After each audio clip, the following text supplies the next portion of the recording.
Today we're talking about surveillance. If you've got an active workers' compensation case and you might be wondering, am I being watched? This is the video you want to watch. If you think they're watching you, you better be watching me. Surveillance is one of the insurance company's favorite tools. They don't always wait for a good reason to use it. So today we're going to break down exactly which cases tend to get targeted, when surveillance usually starts, and how to protect yourself even if you haven't done anything wrong. Why would the insurance company put me under surveillance? Surveillance is just about one thing: saving the insurance company money. And if they think that there's a way for them to save money, to limit their exposure on your case, to limit your benefits, they're going to take full advantage. If it makes you look like a bad guy in the process, they don't care. Insurance companies sit at a desk behind a screen crunching numbers. Everybody is a piece of paper full of numbers. They don't care who you are, what you've been through. They're there to save themselves money. The business model is simple: take in money, give out less. And they want to give out as little as possible, and they're going to do everything they can to do that. And surveillance is one of those tools. What types of cases? High value cases. The higher the value, the higher their exposure, the higher their risk. So those are the cases that they're going to most likely tack surveillance onto to try to limit what they have to pay out. If you've been out of work for a very long period of time and there's no indication that you're going back, or you can go back and do light duty, or you can do a sedentary job, they're going to get suspicious and say, look, you had to have gotten better to some point. What's going on here? Something's fishy. So they might put those cases under surveillance as well. You don't need to necessarily do something wrong. Just having an expensive, high value, high exposure case could be enough. Having a case that's not clearly defined, that's also enough. Something where the period and extent and nature of your disability and your injuries is a little bit questionable. They might want to take a look at you in your daily life and put surveillance on you and have somebody check you out to make sure that you are actually living a life in accordance with what you tell your doctors you can and can't do, what your doctors say you can and can't do, and what you report to the IME, their doctor, that you can and can't do. They're going to keep an eye on you, make sure that you're working within those margins that everyone's claiming that you're limited to. They're not always also looking for the smoking gun. They're looking for inconsistencies. And that's really all it comes down to. We see it all the time where the issues that they're hanging their hat on when it comes to a surveillance trial is, well, he told his doctor that he can only drive short distances, and his doctor said that he should limit his driving. And we have him on surveillance driving to and from the IME, and it's a half an hour drive. That's not a short distance. Those are the things they're looking to highlight. They're not looking to catch you at work when you say you're not working. I mean, sometimes they do. If you are working and you shouldn't be working, or you saying you shouldn't be working, yes, then they're absolutely going to drop the hammer on you. But most surveillance is them just trying to catch you doing something inconsistent. What kinds of workers' compensation cases are almost likely to get surveillance put on them? Total disability claims. If you're claiming to be totally disabled for a very long period of time, or if you're claiming to have a permanent total disability, you got to be super careful, because the exposure there can be almost limitless. And if they can catch a person who might potentially be permanently and totally disabled engaging in some inconsistent activities and call them out as a fraud, and have the potential success of having a judge find them to have committed fraudulent behavior that would cap their compensation benefits, it's a huge win for them. And it's worth every penny that they would pay for surveillance. Long-term or life-term benefits, it's the same type of deal, especially if there's ongoing big expensive medical care. They're going to want to try to show, well, the doctor's requesting surgery because he has herniated discs at L3, 4, 5, and S1, and he can't walk, and he walks with a limp, and he walks with a cane, and he can't sit down more than 5 minutes. Well, if they could catch you sitting in your car for half an hour driving, or if they can catch you sitting at a coffee shop with your friends for a long period of time, they're going to use that against you. Vague claims are also one that could open the door. Now, the smaller ones, yeah, it's not really worth it for them. But when it's soft tissue, or you've had multiple injuries to the same body part, or things are just not well defined in the early stages of a case, they might try to stick somebody on you to make sure that you're behaving in accordance with your claimed disability. Cases involving complex care, because complex equals expensive. Complex care, like needing a home health aid or extensive durable medical equipment, spinal cord stimulators that need to have battery changes down the road, things that are exposing them to ongoing, long-term, expensive treatment. They're going to want to keep an eye on you just to make sure everything's in check. Workers who've had histories with previous claims, multiple cases. There's nothing wrong with getting hurt multiple times. It happens. We have clients that have been hurt 2, 3, 4, 5 times, but there's a suspicion in the insurance world that once you get hurt once and you know how to get money out of comp, that you're just going to go out there and do it again. You're going to throw yourself down the stairs. You're going to fake that injury. You're going to lie and be an evil person just to get money out of the insurance company. If you have multiple claims, be careful, again, for a lot of reasons. Make sure your doctors know about it. Make sure you disclose it on your C3 claim form when you file your claim form here in New York State. And make sure you tell the IME doctor when you go see him knowing that you've had multiple claims, especially if it involves the same body part, overlapping sites of injury. If you hurt your neck 5 years ago, whether it was work-related or not, and then you hurt it again in this accident that you're here for now, make sure you tell the doctor. Also, I want to make one point. A lot of times when we see surveillance is expensive. They're paying a person to sit in a car for hours on end outside of your house, your apartment, and wait. So what do? They're going to pick the days where they have a good idea that you're going to be going somewhere or doing something. They don't want to waste their time. They want to spend their money wisely. And how on earth would they know when you're going to leave your house to go somewhere? Well, maybe they know from your medical reports when your follow-up doctor's appointments are. That happens a lot. So when you go see the doctor on March 15th, he might say, well, we saw Joe Schmo on March 15th and he's doing a little bit better and he's still walking with a limp and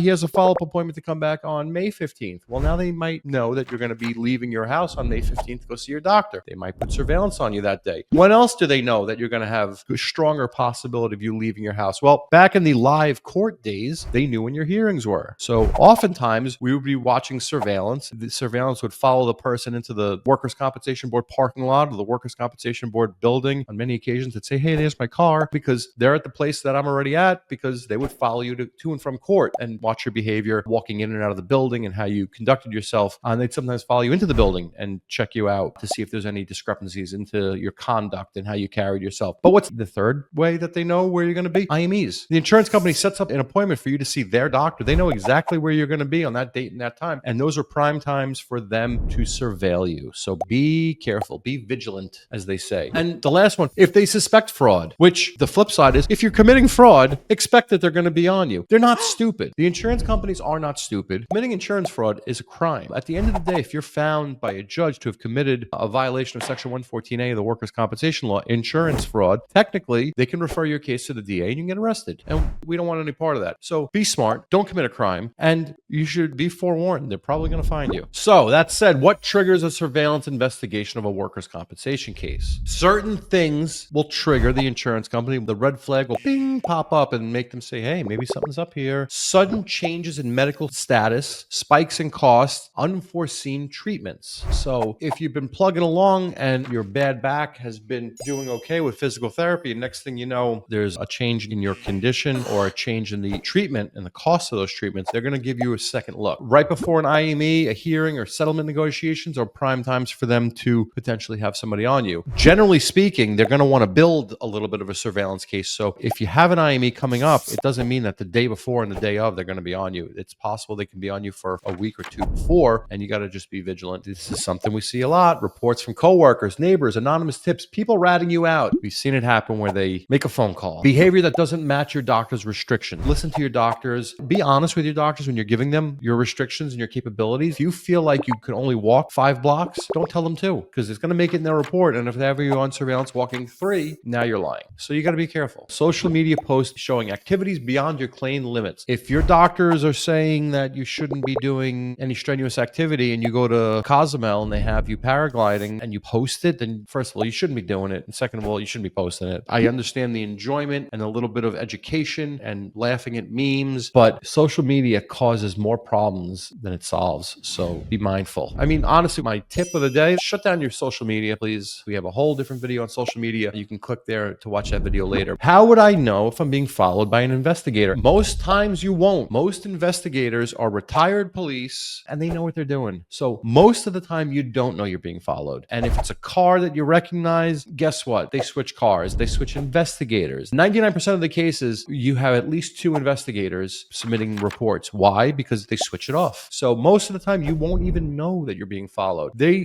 do it to be invisible. You're not knowing that they're following you until it's too late. Surveillance can happen at any time, early, late, on weekends. It's not a 9 to 5 thing, especially if they start patterning you. If you're the type of person that doesn't get out of bed all day because you're hurt and 8 o'clock rolls around, then you get up, jump in the shower, and at 9, 10 o'clock, you go out the door and get a bite to eat and go hang out with your friends. Once they learn that pattern, they're going to be out there at 9, 10 o'clock watching you go hang out with your friends. They know what they're doing. You might notice some unfamiliar cars parked in your neighborhood with people sitting in them. That's a good sign. Most of my clients who identify that they're being surveilled, that's the tip-off. Friendly strangers fishing for info. Investigators will knock on doors. They will knock on your neighbor's door and say, hey, does Mr. Jones live next door? Yeah. What's he up to? I'm his friend from the army. I've been trying to get a hold of him and he hasn't answer my call, so I figured I would come by, but I see he's not home. Is he at work? Oh yeah, he went to work today. Oh, where does he work? Oh, he works over there. Well, boom, there you go. And again, if you're being deceitful, if you're lying, if you are committing fraud, they can legally film you in public and may include your family in the footage as well. And it's always the husband carrying the grocery bag for the wife. We see it all the time. Your client says he can't do any heavy lifting, and here he is carrying 4 shopping bags. Well, he's being his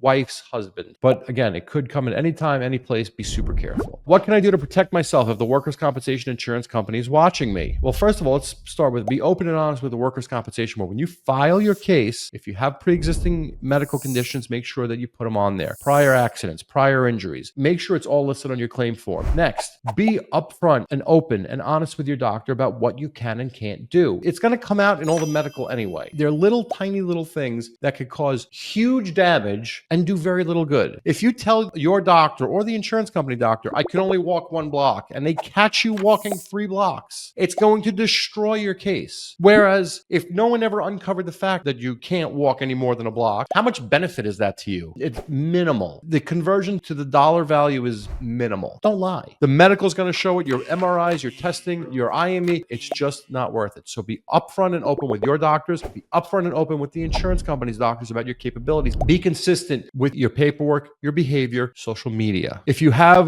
good and bad days, tell your doctors that you have some good days and bad days. Make sure you tell the insurance company doctors that you have good days and bad days. Let them put it in their reports. This way, if they catch you on a good day, skipping down the street, they're not going to use it against you. It's going to have less weight, and hopefully they catch you on a bad day where you're skipping with a cane. Don't try to tough it out in public. And again, this goes back to the carrying the bags for your wife, and it's admirable, but if you can't do it, don't force yourself, because you're only going to hurt yourself further, and it's only going to hurt your case. So be smart. But as always, if you have any questions about anything workers' compensation related, any questions you have, we're here to help. Give us a call, 212-406-8989. That's me, Rex Zachofsky. Don't forget to like the video if you found this valuable. Don't forget to subscribe. And with that, folks, I love you all. Thank you for your time. Bye.